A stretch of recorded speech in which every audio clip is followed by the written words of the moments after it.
Hola, us expliquem ràpidament què hem fet des del nostre grup a l'Ajuntament, el primer grup de l'oposició, durant aquest mes de setembre.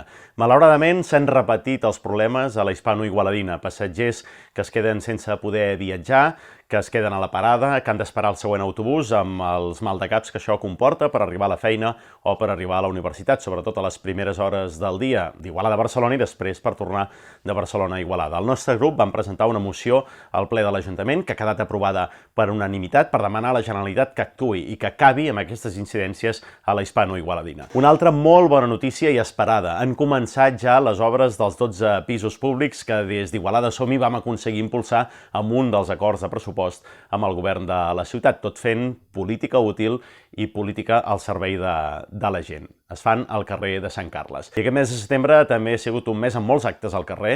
La fira, que ha omplert el passeig i la plaça de Cal Font, la botiga al carrer d'Igualada Comerç. També hem celebrat aniversaris, els 15 anys del residencial Viu-Veu, i també hem anat a les inauguracions de les noves instal·lacions de Canal Taronja i l'enllaç dels anoiencs. Hem participat a la final de la Copa Catalunya de futbol femení, animant les nostres jugadores. Hem participat als actes per commemorar la Diada de Catalunya. Hem acompanyat Antoni Enric en la rebuda del Premi al Compromís Cultural d'Òmnium Cultural. Hem estat també a l'inici de curs d'Auga, amb la gent gran de la nostra ciutat, i també aquest mes de setembre s'ha fet la festa del barri del Sant Crist, on vam anar a menjar botifarra compartida amb tots els seus veïns i veïnes. Seguim treballant per Igualada.